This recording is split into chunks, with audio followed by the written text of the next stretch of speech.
La mente como idea del cuerpo. Spinoza en el proyecto de Antonio Damasio. Por Alfredo Martínez Sánchez y Fernando de los Ríos. Resumen. Examinamos uno de los aspectos más relevantes de la interpretación que Damasio ha hecho del pensamiento de Spinoza.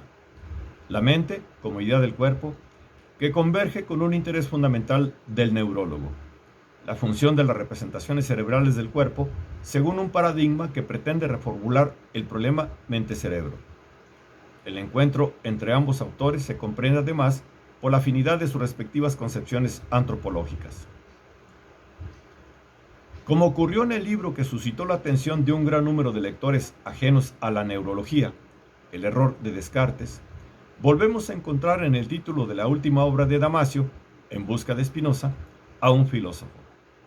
Aunque en el primer caso era para objetarlo y en el segundo para reivindicarlo, el problema epistemológico latente es el mismo, e incumbe a la relación entre ciencia y filosofía. ¿Es la ciencia competente para refutar o justificar la filosofía?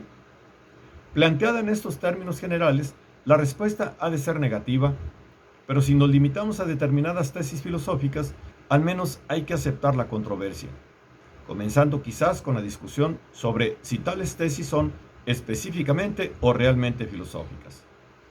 El trabajo de Damasio muestra de un modo concreto cómo la cuestión epistemológica señalada depende de la posibilidad de equiparar o de hacer corresponder conceptos neurobiológicos y conceptos espinocistas. ¿Filosóficos? Seguramente no todo lo que escribe un filósofo en cuanto tal es necesariamente y siempre filosofía. En mi opinión, Damasio no consigue una adecuación completa entre ambos lenguajes, sin entrar en si ello es posible, pero sí una correspondencia suficiente en muchos casos, aunque menos lograda en otros. De todos modos, el intento puede ser fructífero por lo que tiene de mediación entre los dos tipos de discurso.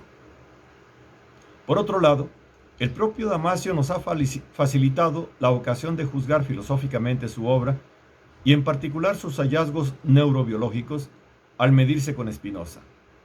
Respecto al papel o la función de la filosofía espinosista en la obra de Damasio, debemos entender que no se limita solamente a proporcionar un antecedente precientífico, como el autor a veces sugiere, en cuyo caso la filosofía vendría a ser el pariente pobre y rezagado, aunque inteligente, de la ciencia, sino que ha servido para proporcionar a Damasio un escenario para intentar un ejercicio de autocomprensión, que, por otra parte, ya se venía apuntando, en el que los datos experimentales junto a las hipótesis para contrastar revelen un sentido antropológico que la investigación empírica por sí sola es incapaz de construir. La antropología, parcialmente implícita, de Damasio y la de Spinoza, coinciden en el marco general de una antropología no antropocéntrica, que vendría determinado por dos tesis fundamentales o dos aspectos de una misma tesis, si se quiere. 1. El ser humano como parte de la naturaleza. 2. El rechazo del dualismo. En este contexto, Damasio desarrolla una apropiación de diferentes elementos del pensamiento del filósofo. De entre ellos, vamos a dirigir nuestra atención hacia un punto central concerniente al llamado problema mente-cuerpo o mente-cerebro, y al papel que desempeña la interpretación de la noción espinosista de idea del cuerpo. Antes, veamos cómo el autor explica su interés por el filósofo de Ámsterdam. En primer lugar, Damasio recuerda que ni él es filósofo, ni estamos ante un libro de filosofía. Entonces, ¿qué justifica la presencia de Spinoza? Hay, por un lado, una respuesta breve. Spinoza es pertinente con respecto a toda discusión sobre la emoción y el sentimiento, que vienen protagonizando las investigaciones de Damasio, tanto por la posición antropológica que asigna a los afectus, las necesidades, las motivaciones, las emociones y los sentimientos, constituyen un aspecto central de la humanidad, como por el papel que tiene la alegría y la tristeza en su intento de comprender el ser humano y de sugerir cómo vivir mejor. Pero hay también una respuesta que requiere una explicación menos concisa y más personal, a la que tal vez no es ajeno el común origen portugués de Damasio y Spinoza, aunque éste había nacido en Ámsterdam y su familia había llegado a Portugal probablemente desde España.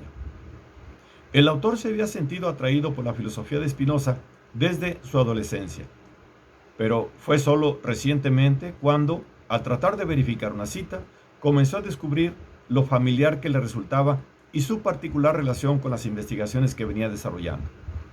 Encontró que el filósofo había tratado temas que a él le interesaban en tanto que científico, y lo que es más notable, que había prefigurado las soluciones que distintos investigadores han propuesto después para un buen número de cuestiones. Sin embargo, este hecho ha pasado normalmente desapercibido, en parte porque sus obras fueron prohibidas y su pensamiento considerado herético, pero también por una dificultad derivada de la existencia de varios Spinozas. Y Damasio distingue al menos 4, comenzando por el más accesible, el pensador religioso, luego el pensador político, el metafísico y antropológico, y finalmente el protobiólogo, el pensador biológico, el que ha prefigurado aspectos significativos de la ciencia de las emociones y los sentimientos. Es este Spinoza el que interesa al autor, y de ahí el segundo de los objetivos del libro: establecer la conexión entre este último y menos conocido Spinoza y una buena parte de la neurobiología contemporánea. Spinoza es apreciable en neurobiología a pesar de que las ideas correspondientes se inscriben en una reflexión más amplia sobre la condición de los seres humanos.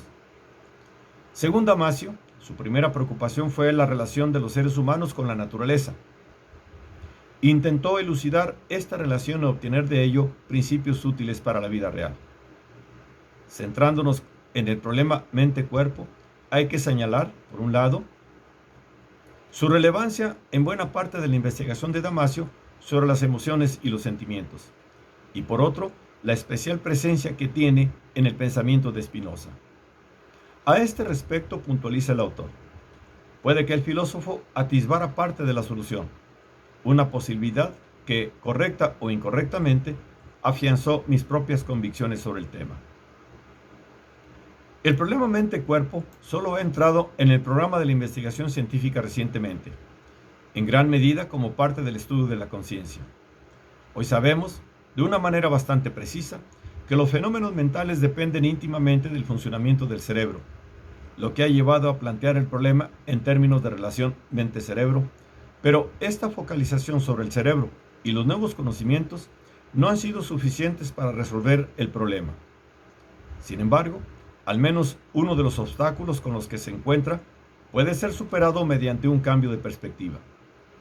Normalmente el problema mente-cerebro parece dejar a un lado, o en otra categoría, el cuerpo, el resto del cuerpo, suscitando una especie de nuevo dualismo, lo que supone introducir una manera improductiva del enfocar el problema y hace más difícil la explicación del nexo mente-cerebro. El cambio de perspectiva no va a resolver el problema por sí mismo, pero constituye un paso necesario en ese camino. La propuesta de Damasio implica, pues, la consideración del cuerpo y de su papel en la formación de la mente. Buscar una solución, incluso parcial, requiere un cambio de perspectiva. Es necesario comprender que la mente emerge de un cerebro o en un cerebro situado en el cuerpo propiamente dicho, con el cual interactúa. Que debido a la mediación del cerebro, la mente tiene por fundamento el cuerpo propiamente dicho, que la mente se ha desarrollado en el curso de la evolución porque ayuda a preservar el cuerpo y que emerge en un tejido biológico, las células nerviosas, que comparte las características que definen los otros tejidos vivos del cuerpo propiamente dicho. Damasio recupera el caso de un paciente que había conocido en los comienzos de su carrera. Este paciente experimentaba una extraña sensación que al llegar al pecho coincidía con una pérdida de la sensación del cuerpo, como si se encontrara bajo el efecto de anestesia local. Esta sensación continuaba ascendiendo hasta que se produjo una pérdida de conciencia. Tras algunas convulsiones volvió a su estado normal, como ocurre a muchos epilépticos. Lo significativo del caso es, para Damasio, la relación entre experiencia del cuerpo y conciencia.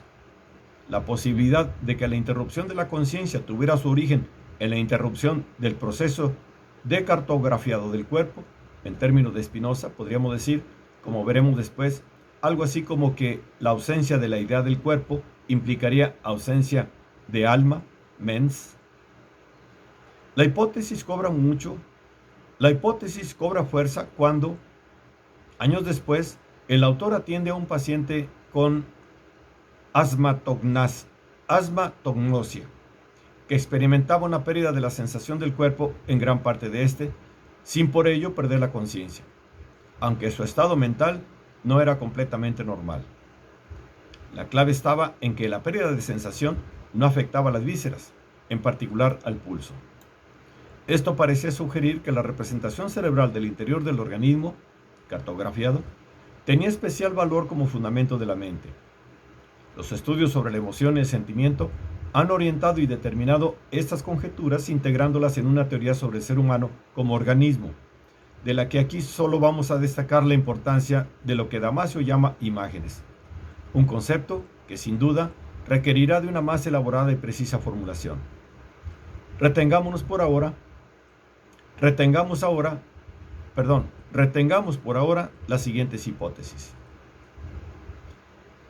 En organismos complejos como los nuestros, las operaciones reguladoras del cerebro dependen de la creación y la manipulación de imágenes mentales, ideas o pensamientos en el proceso que llamamos mente. La interfaz decisiva entre las actividades del cuerpo propiamente dicho y las estructuras mentales que acabamos de llamar imágenes consiste en regímenes cerebrales específicos. Concretamente, aquellas regiones que cartografían las actividades del cuerpo, utilizando circuitos de neuronas para construir estructuras neurales continuas y dinámicas que corresponden a las diferentes actividades del cuerpo.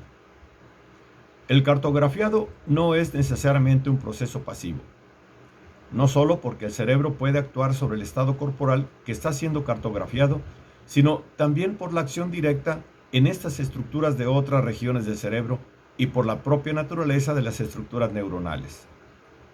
Según Damasio, la mente, que surge en un cerebro, forma parte de este sistema. El núcleo de su tesis es que el cuerpo, el cerebro y la mente son manifestaciones de un organismo único y que en las condiciones normales de funcionamiento son inseparables, lo que constituye uno de los rasgos esenciales de su programa, tal y como ya apareció en el error de Descartes. Existen dos clases de imágenes del cuerpo. Por un lado, las imágenes de la carne que provienen del cartografiado del estado de partes internas del organismo, como el corazón, los intestinos o los músculos, o bien del estado de diversos parámetros químicos. Y, por otro lado, las imágenes de las sondas sensoriales especializadas, orientadas por determinadas partes del cuerpo, como la retina o el oído interno, que son modificadas por ciertos objetos desde el exterior del cuerpo. En ambos casos, el mecanismo de realización es el mismo. En primer lugar, se producen modificaciones transitorias en el cuerpo. En segundo lugar, el cerebro, con la información que recibe mediante dos vías, la sangre y los nervios. Construye mapas de estas modificaciones en diversas regiones. Finalmente, los mapas neurales se convierten en imágenes mentales, momento esencial del proceso que aún está por elucidar. El cartografiado establece una conexión primordial entre el cuerpo y la mente. Yo creo, escribe Damasio, que las imágenes fundamentales del flujo de la mente son imágenes de algún tipo de acontecimiento corporal. La importancia de las imágenes del cuerpo en la formación de la mente es un elemento central del proyecto de Damasio desde el error de Descartes. Ahora bien, la presencia en el cerebro de estas estructuras dinámicas que venimos llamando mapas no hace por sí misma que la mente aparezca o emerja, sino que constituyen una condición necesaria, no suficiente. ¿Cómo se pasa del plano neural, que podemos estudiar objetiva y científicamente, al plano mental, de acceso subjetivo? Es una cuestión especialmente relevante para los estudios sobre la neurobiología de la conciencia. Damasio, por su parte, ha tratado de explicar el proceso que lleva hasta la formación de las estructuras neurales que sirven de base inmediata para la aparición de imágenes mentales, pero esta última etapa aún no ha sido desvelada. Sin embargo, es optimista y al menos considera razonable suponer que la mente emerge de la cooperación de diversas regiones cerebrales cuando la acumulación de pormenores concernientes al estado del cuerpo que es cartografiado en estas regiones alcanza un grado crítico. Finalmente, hay que tener en cuenta que no todas las imágenes mentales son imágenes del cuerpo, pero las imágenes del cuerpo proporcionan los elementos para construir otras imágenes. Esta concepción, en conjunto, implica ciertas consecuencias de valor epistemológico. Las imágenes mentales, todos los ejemplos de Damasio conciernen aquí a la percepción, no son un mero reflejo de la realidad, lo que ya sabíamos desde un punto de vista psicológico, sino que son creaciones, aunque no arbitrarias, del cerebro. La imagen mental ligada, por ejemplo, a la percepción de un objeto, se basa en modificaciones experimentadas por el organismo, por el cuerpo y por el cerebro, en tanto que la estructura física del objeto interactúa con nuestro cuerpo. Las estructuras neurales que sirven de base a la imagen mental son el mapa de la interacción global del organismo con el objeto, interacción que puede involucrar aspectos visuales, auditivos, motrices o emocionales. Y estos mapas no son sino diferentes organizaciones y reorganizaciones selectivas de distintos circuitos neuronales según las reglas del cerebro que proporciona tanto las piezas como las reglas de este juego. Del mismo modo que se ha señalado una construcción perceptiva de la realidad en términos psicológicos o una construcción social de la realidad, podríamos hablar aquí de una construcción neuronal de la realidad. El cuerpo y el cerebro no son un vehículo neutro entre la realidad exterior y la imagen mental. Así, el cerebro convierte el mapa neural concerniente a una pérdida de energía del cuerpo en algo distinto, la idea de hambre. No obstante, Damasio quiere dejar claro que esto no supone poner en duda la conexión real entre las imágenes y los objetos que las suscitan en el ámbito perceptivo. Hay un conjunto de correspondencias, logradas en la larga historia de la evolución, entre las características físicas de los objetos independientes de nosotros y el menú de las posibles respuestas del organismo. Lo esencial del mensaje de Damasio es que la mente debe entenderse desde la perspectiva del cuerpo y no solamente de la del cerebro. La mente existe para el cuerpo y el cuerpo necesita de la mente en la medida en que la conciencia, la mente consciente, es útil para la supervivencia del organismo humano, en tanto que el sistema cerebro-corporal de los mapas neurales y sus respuestas automáticas no es capaz por sí solo de llevar a cabo una gestión satisfactoria de la vida. Frente al planteamiento cartesiano, Spinoza afirmó que el pensamiento y la extensión, la mente y el cuerpo, son aspectos distintos de una misma sustancia. Esta concepción solventa el problema que para Descartes suponía la integración y la interacción de dos sustancias distintas. En la perspectiva espinosista, no tiene sentido plantearse si el cuerpo causa la mente o si la mente actúa como una causa con respecto al cuerpo. Para Damasio, Spinoza no solamente debe ser reconocido por haber vinculado el cuerpo y la mente a una sola sustancia, sino que además pudo haber intuido el dispositivo anatómico y funcional global que el cuerpo debe poner en práctica para que, con él, o más precisamente, con él y en él, aparezca la mente. Asumiendo la descripción del cuerpo humano en la primera parte de la Ética, Damasio la reescribe mediante la siguiente fórmula: un cuerpo es un trozo de naturaleza cerrado por la barrera de la piel. Spinoza ofrece una imagen dinámica y compleja del cuerpo humano en los postulados de la segunda parte, pero, como ya avanzó al tratar de los sentimientos, lo verdaderamente destacado para Damasio es la concepción de la mente como idea del cuerpo. Según el autor, Spinoza utiliza el término idea como sinónimo de imagen o representación mental y de componente del pensamiento. Esta concepción se expresa en la proposición 13 de la segunda parte de la Ética. El objeto de la idea que constituye el alma humana es un cuerpo, o sea, cierto modo de la extensión existente en acto y no otra cosa. Y se desarrolla en varios lugares, como en la demostración de la proposición 19, en la proposición 23, así como en la 14 y en la 26, que, como hemos visto, parece ajustarse a la interpretación de la percepción que Damasio ha hecho a partir de la noción de imágenes del cuerpo y en particular del segundo tipo, las imágenes de las ondas sensoriales especializadas, si bien el autor considera que la concepción global de Spinoza permite acoger los dos tipos de imágenes del cuerpo. En la obra de Spinoza, los acontecimientos corporales son representados como ideas de la mente, imágenes en el vocabulario de Damasio.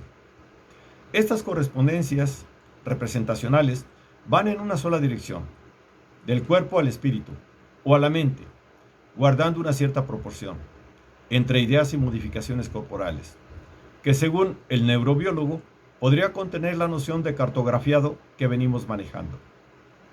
Damasio ve en Spinoza una dependencia de la mente con respecto al cuerpo-cerebro análoga, en términos generales, a la que él mismo ha apreciado y que podría corresponderse con ciertas observaciones empíricas como las referidas más arriba en pacientes epilépticos o que sufrían asomatognosia. Por ello, hay que entender su afirmación de que sin cuerpo no hay mente en un sentido más rico y complejo que la mera constatación de que la mente necesita un soporte físico.